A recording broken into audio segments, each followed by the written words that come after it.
Welcome to Anews. I'm Taslim, and you're watching Turkey's Diplomacy.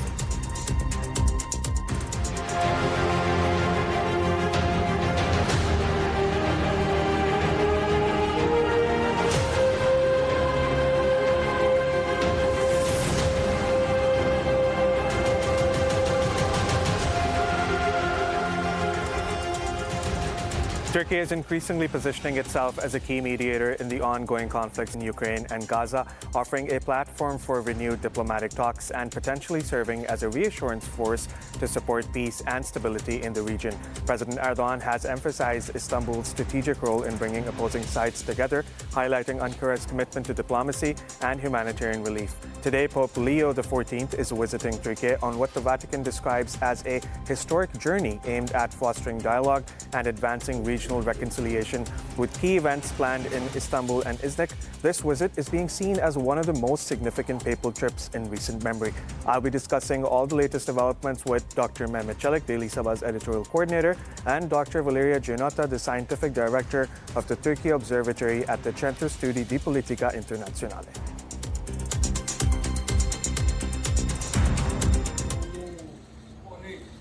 Turkey's foreign policy aims to protect national interests amid regional and global uncertainty, while promoting lasting peace and sustainable development at home and abroad. To fulfill this overarching mission, Turkey actively backs international initiatives that support peace, stability, and shared prosperity. Guided by the Century of Turkey vision, Ankara works to strengthen regional stability, deepen the institutional basis of its international partnerships, boost economic cooperation, and contribute to shaping the emerging global order. Turkey prioritizes regional peace and security by combating terrorism and extremism, preventing conflicts, advancing mediation efforts, and encouraging locally driven solutions. Ankara seeks to expand the scope of its foreign relations by reinforcing existing partnerships and establishing new cooperation mechanisms and outreach efforts. Situated at the intersection of Europe and Asia, Turkey aims to enhance its current strategic ties while developing fresh partnerships across its wider neighborhood. Turkey continues to build strong relationships with countries in the Balkans, the Middle East and North Africa, the Southern Caucasus, and South and Central Asia. Beyond its immediate regions, Turkey is also broadening its engagement in Africa and steadily strengthening its connections with Latin American and Caribbean nations. Turkey applies a comprehensive mix of political, economic, humanitarian, and cultural tools, pursuing a globally oriented yet locally responsive diplomatic approach. A resilient and influential Turkey is increasingly viewed as a stabilizing force across surrounding regions, contributing to broader efforts to promote development, security, and cooperation. Welcome back. Dr. Mehmet Çelik, Daily Sabah's editorial coordinator. Welcome to the program. Thank you, Omar. Dr. Mehmet, some important things to discuss today. We have Ukraine war, we have the war in Gaza, the ceasefire there, and also some things about Türkiye, the Terror-Free Turkey initiative. But let's start with Ukraine. Now, Türkiye, they're making these plans. Now, President Macron has said that Türkiye can be a part of this reassurance force. And, you know, this reassurance force also reminds me about the stabilization force, the international stabilization force in Gaza. Mehmet, how are you looking at these plans now? The United Kingdom and France, the coalition of the willing, as we all know, that's there as well. They're talking about frozen Russian assets as well that could be used to finance Ukraine. And then next week we have the U.S. Special Envoy Steve Witkoff. He's also going to be in Moscow. How are you looking at these latest developments, Mehmet? Well, first of all, I think what we can say about these developments is that the process for a ceasefire or for peace is, I think, accelerating. Diplomacy is through different channels is continuing, and I think this is a very positive signal to, hopefully there will be some sort of chance given to diplomacy to bring this more than 3-year war to an end. Türkiye has been at the very center of that, as we always say, that platform, that dialogue, or that communication between the two sides, between Ukraine and Russia. This week, Mr. Erdoğan spoke with Vladimir Putin, and last week, Volodymyr Zelensky, the Ukrainian president, was here in Turkey speaking with Mr. Erdoğan. Prior to that, Mr. Erdoğan held several bilateral ties bilateral talks with different actors involved in the Ukraine negotiations, let's say. I think, especially with that plan that is emerging from the United States, Donald Trump's plan to establish a peace or ceasefire at least, that will bring hopefully the war to an end. Within the perimeter of that, I think that the negotiations or the talks are emerging faster. However, how much of a substantial result that will bring, it's something to be seen still. Nevertheless, I think the fact that diplomacy is accelerating, diplomatic communication is increasing with regards to Ukraine is a positive development. With regards to Türkiye bringing its troops as a stabilizer force like the one that is being talked about for Gaza, of course, it can't happen within the context of an ongoing war.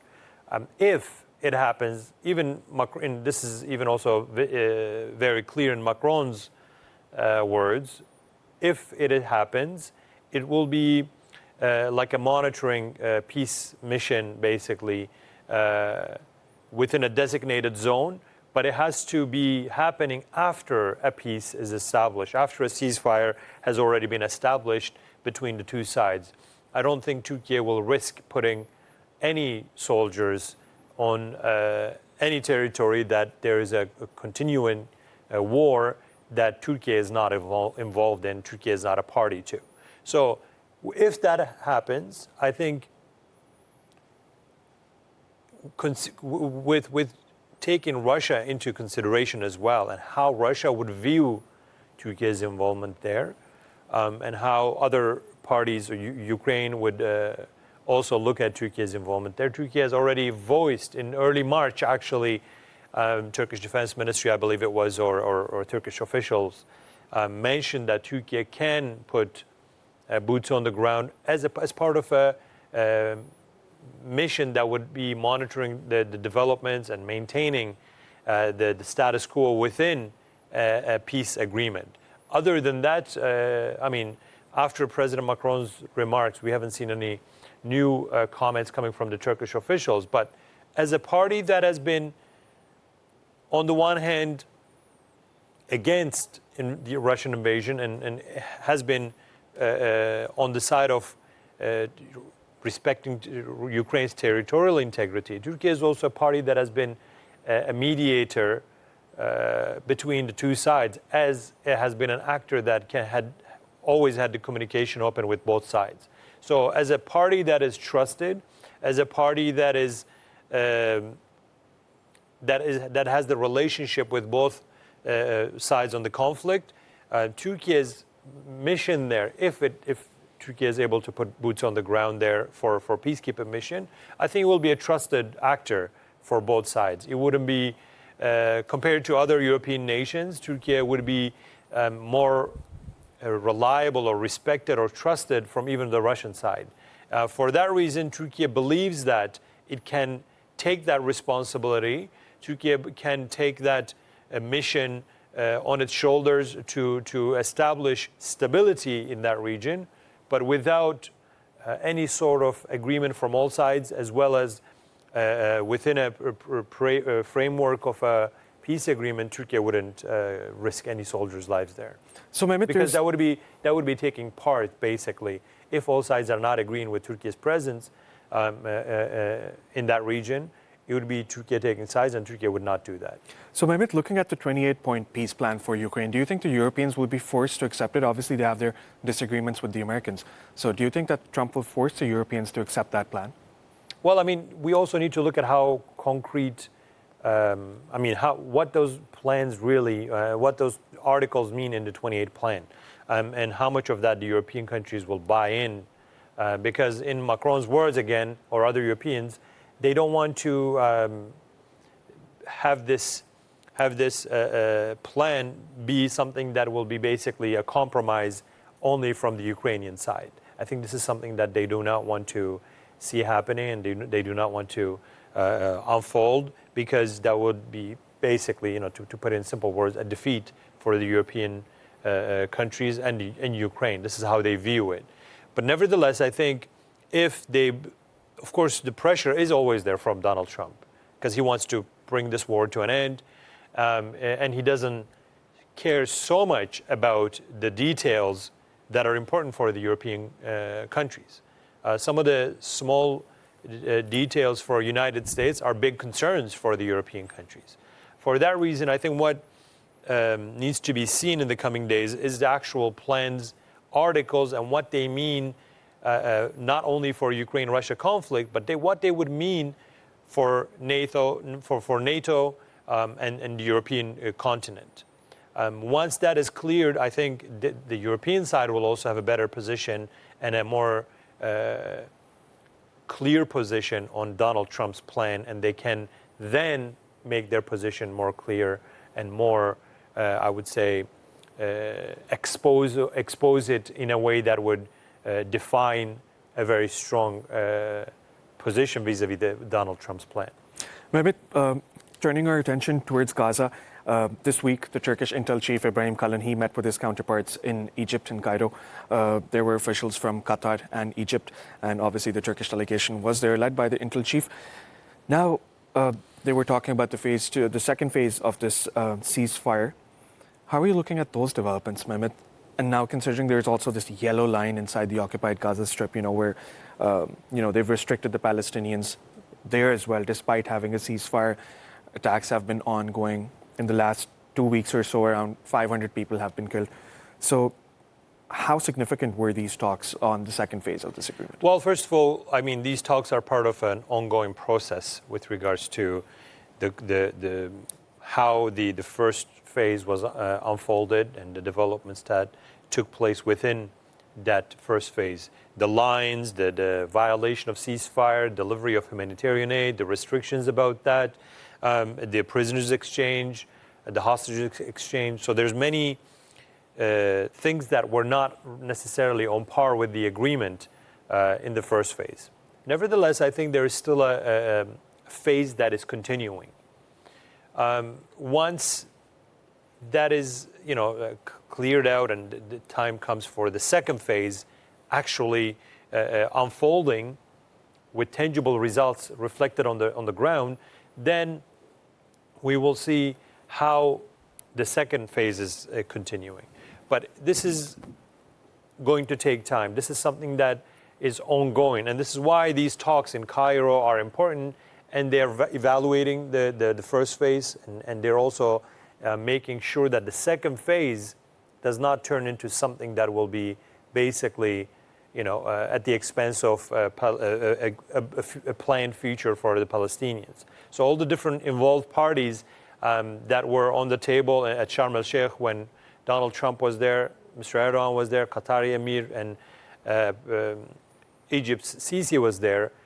Now the intelligence is continuing that process, basically. So for that reason, it shows that still there's faith, actually, in the plan. There is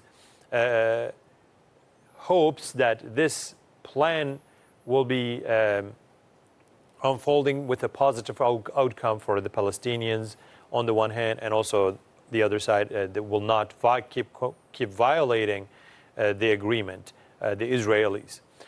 So because it is a process, these talks will continue to take place, and I think expecting something very tangible from these talks is I think raising too much hope and expecting too much from these talks. Because it's an ongoing process, these talks will continue to take place, and each of them are part of a bigger picture that will ultimately translate into a bigger outcome. So these are talks to evaluate the process rather than talks that will achieve something that has not been discovered yet. Mehmet, also now the Gaza Humanitarian Foundation, that organization, and we all know the carnage that it created in the occupied Gaza Strip. Over 2,000 people were killed while queuing for food. That organization has ceased operations. How are you looking at the humanitarian aid? How are you looking at that situation? Because despite having a ceasefire, the Palestinians are not being provided with the aid that they deserve. So, and the Israeli blockades are still in place as well. What do you have to say about these Israeli blockades? When will these end? Well, as we just mentioned, it is, when we look at this first phase, we need to acknowledge that at least the indiscriminate bombing has stopped, right? There is some sort of relief, even though it is very little, with the delivery of aid that is happening. But this doesn't mean that the actual agreed plan is being applied on the ground. So there's a lot of restrictions with regards to delivery of humanitarian aid, with regards to medical aid being delivered. Gaza Humanitarian Foundation was a disaster. Actually, many argued that this was a plan to strategically, basically turn delivery of aid into a killing plan. And because many were killed as they were lining up to receive humanitarian aid. Of course, many humanitarian human rights organizations and the United Nations harshly criticized the Gaza humanitarian aid, and these were American companies basically profiting from this process. So that should be highlighted as well. But nevertheless, I think a plan that was not working is now eliminated. How the humanitarian, I think if there is if the restrictions are lifted, there's many international organizations, including the Turkish ones, that are there and they are organized and they are willing to be delivering aid through their own volunteers and staff to people in Gaza. But restrictions are still there, so it makes it very difficult to deliver aid without Israel's control. When that is the case, the agreed plan is not being applied. The Palestinians are still continuing to suffer. They still don't get enough aid.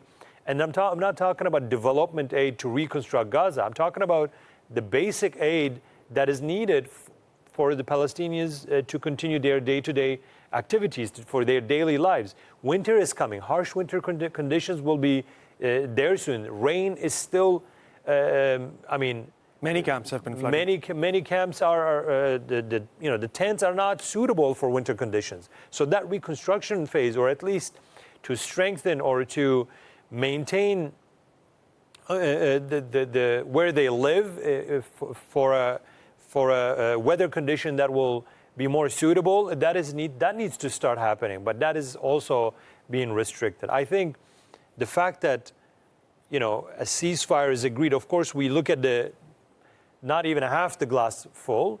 There's a few drops in the glass, so we are still acknowledging that there's few drops of water in that glass that is supposed to be full. But acknowledging those few drops doesn't mean that we are blinded by only few drops that are actually coming in. The glass must be full. The glass must be full so that the Palestinians are not able to. They're no longer facing the lack of very basic human needs like food and clean water, some medical supplies. The delivery must be taking place so that in face of this harsh winter conditions, they're able to survive. Other than that, this agreement doesn't mean anything. This peace plan that will not mean anything, because the killing, the dying is still continuing. And I'm not, the dying, when we say it is continuing, it doesn't mean it is just happening by bombs and bullets, but the disease is there. The people dying from hunger or hunger-related sicknesses or conditions is still there. So that condition must be better for the Palestinians to see a hopeful future as part of this plan. Otherwise, so far we are not seeing anything tangible actually unfolding for the Palestinians. The prisoner exchange took place. Humanitarian aid is not being delivered properly. Yes, there is ceasefire. The bombs are not being dropped, although last week there were attacks again on Gaza. And I think more than a dozen of people were killed. Day-to-day basis, still Gaza ceasefire is being violated. People are actually dying. So yes, let's keep that positive feeling, but it doesn't mean that we should bury our heads in the sand and believe that this ceasefire actually mean anything right now. You know, when you're talking about the prisoner exchanges, Mehmet, that reminds me of how the Israelis have returned Palestinian prisoners disfigured. Their families can't recognize who they are. Years of torture, and you know those images are. I mean, the incredible. systemic torture in the Israeli prisons have been long documented, and that documentation is even. I mean, the footage was released by Israelis themselves, showing what is happening in the Israeli prisons. I mean, that's not a secret, but it doesn't mean anything when all this is exposed and no action can be taken. No one is held accountable. When you know, the whole international community that could put pressure on Israel is turning a blind eye to it, or let alone trying to change it. They're supporting Israel. Politically, economically, militarily. I mean, the United States is full force behind Israel. And Mehmet, they didn't even stop when earlier in the war there was an attack on Nasser Hospital, and then journalists and doctors, they addressed the media, and there were severed heads. There were children on the ground. They didn't even stop then. I mean, you know, unfortunately, the genocide since October 7 that has been taking place, and it is part of the occupation that has been going on for many decades, has only shown the true face of those countries that have been propagating or advocating for the so-called human rights regime, international human rights regime. They're the ones who have basically said, we will, you know, we are bringing democracy to your countries. We're for human rights. We're for liberal democracy. We are making sure that human progress is taking place.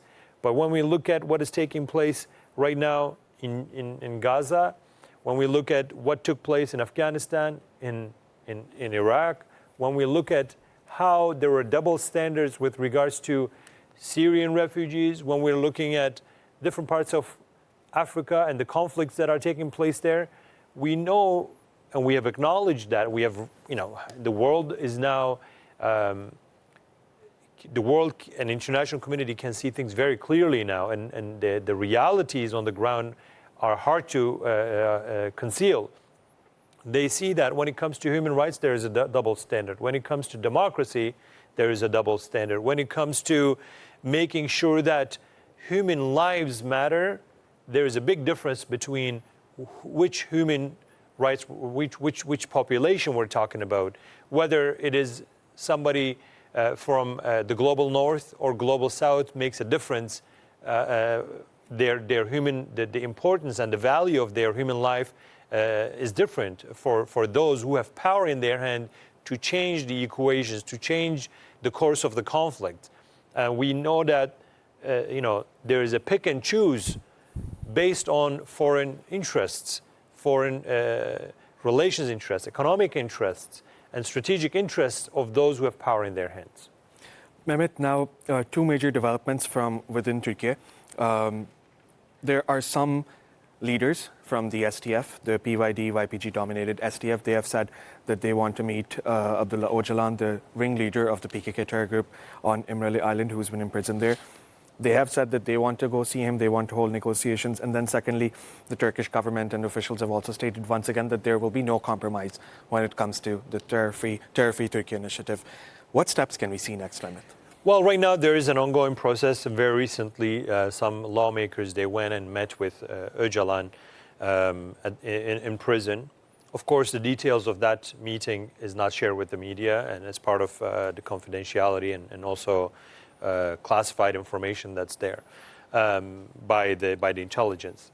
Nevertheless, there's two things that are, I think, continuing simultaneously, and they're continuing without compromise. One is the will, the political will by many different actors to ensure that hope for peace is continuing with the terror-free initiative. So there is a very strong willingness to maintain that process from breaking down. So it's a very sensitive process that different parties are involved, but different parties have different responsibilities to ensure that this process is not facing some roadblocks and it's not derailed.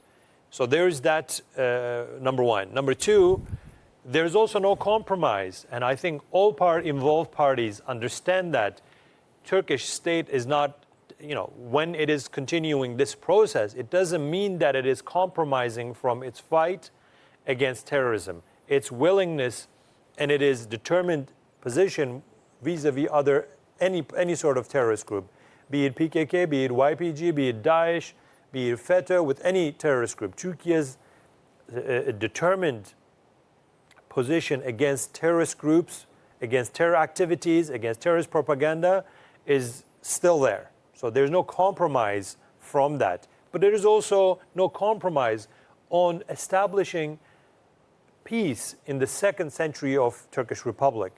And I think this is the fact that the state, that the government and the different actors involved, led by Mr. Erdoğan, are continuing these two processes simultaneously, it in itself is a big success. If the process was actually, if there was no serious and strong willingness to continue this process, it would be derailed by one or two different actors within even those involved in the process. If there was if there was not a firm and determined position against PKK terrorist organization, YPG terrorist organization, Turkish security would be compromised, and this is a red line for Turkey, and this is why previously Turkey conducted cross-border operations, let alone continuing its own operations within Turkey. I mean, even today, some operations were conducted, some raids were conducted, and many suspects linked to Daesh were arrested or detained by security forces. So the operations are always continuing. The fact that Turkey is holding a process that will basically set up a peaceful future in the second century of Turkey does not mean Turkey is compromising from its firm position on fighting terrorist groups. With regards to YPG, Turkey wants to see YPG lay down arms and integrate into Syria.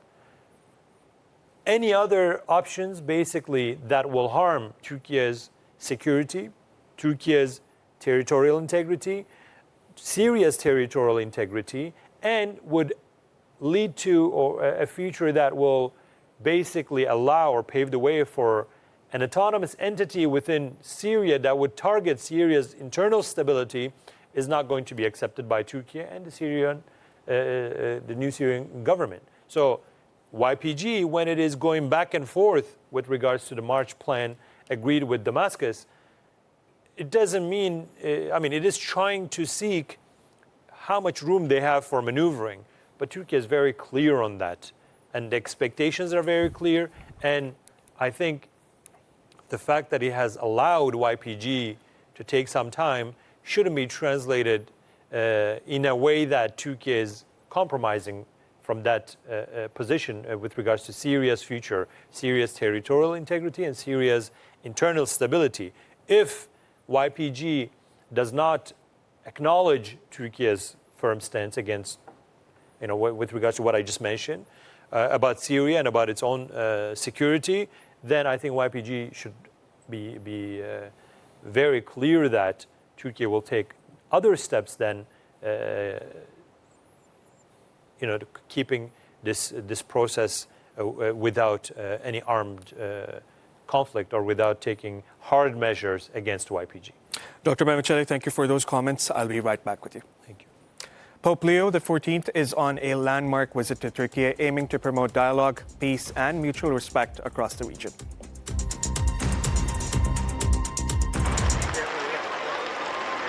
In a landmark visit to Turkey, Pope Leo XIV is aiming to revitalize ties between Catholic and Orthodox communities.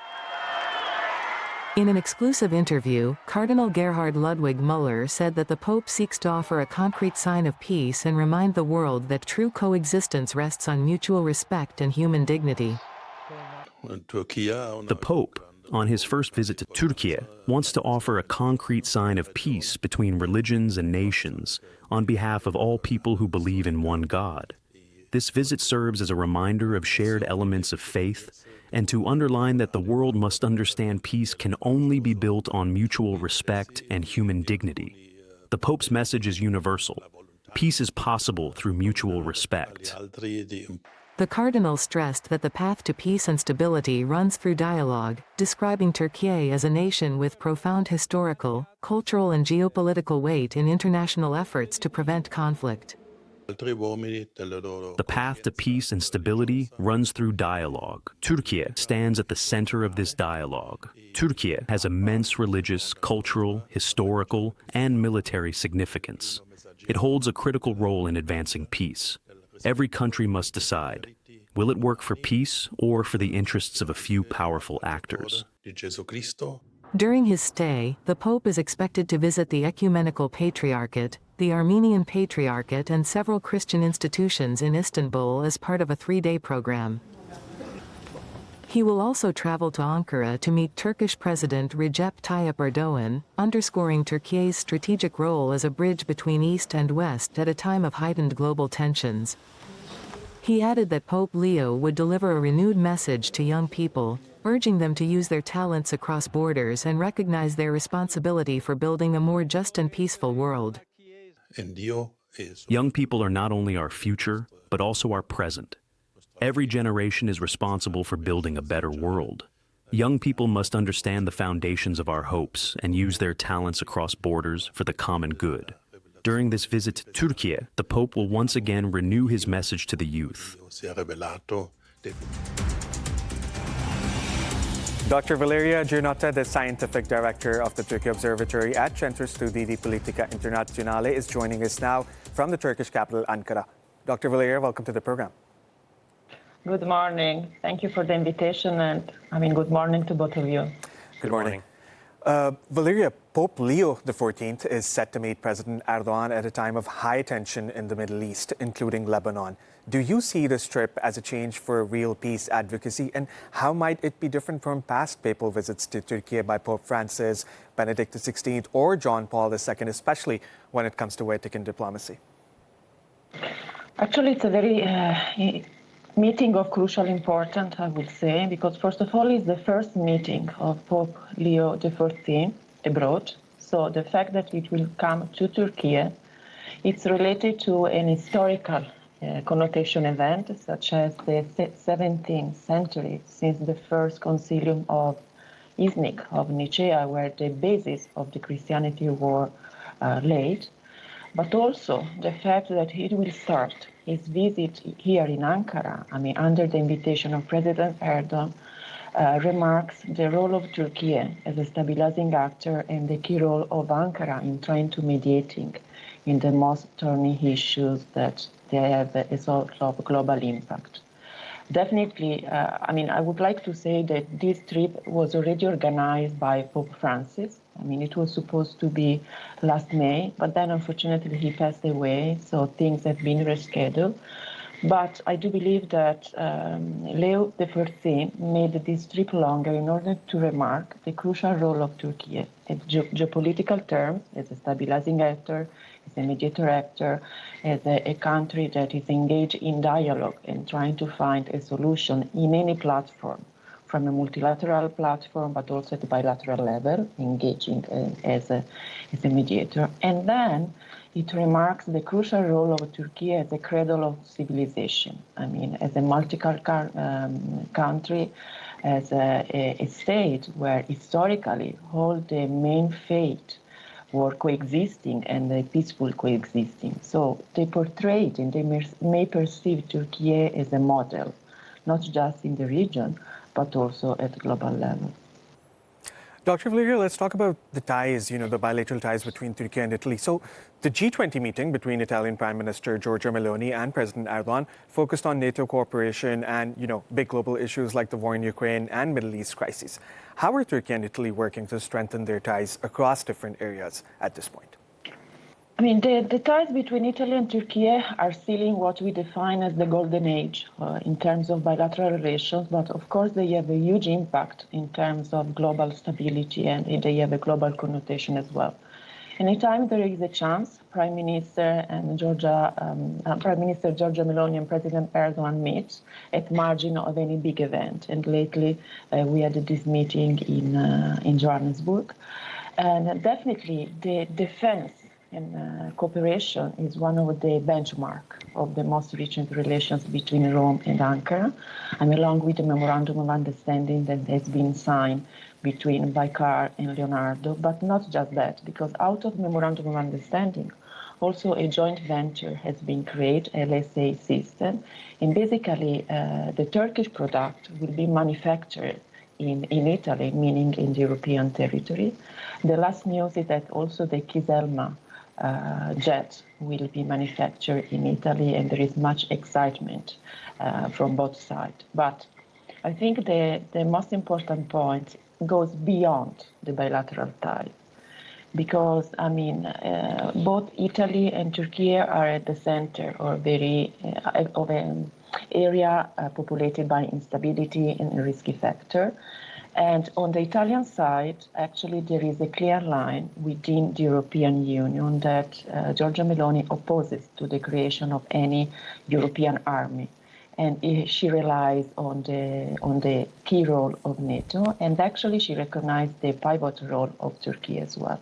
So I do believe that by integrating also the system along with the regular and very good dialogue between Ankara and Rome, they will give a great contribution in NATO aiming at stabilizing the area. Of course, many other issues were also discussed in terms of stability, artificial intelligence, and I would like to say that nowadays there is a huge convergence on the table of the Italian and Turkish policymakers. So we do not see any margin of friction, but rather there is an important strategic cooperation that goes beyond also, as I mentioned before, the bilateral ties. For example, strategic cooperation in Libya, in Africa, in Central Asia, also in the light of stability of European Union. And Giorgia Meloni and the Italian government recognize the crucial role of Turkey as a mediator in the Ukrainian and Russian conflict as well. And of course, they get aligned.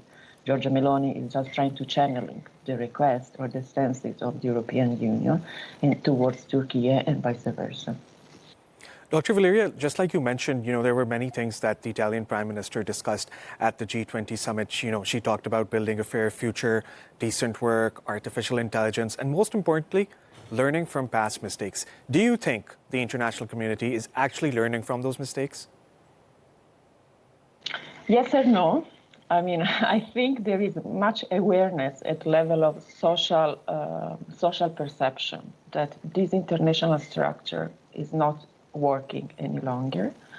The main issues, I think, lays on the table of the main policymakers, because despite the narrative that we have to break and work for peace and stability, still there are some unilateral, very aggressive action. So if we look what Israel is keeping doing, not just in Gaza, but also in the region, by targeting Lebanon, for example. Also, if we look at the, very assertive policy adopted by American administration, we can see that the whole international community is quite sort of fragmented also in the decision-making process.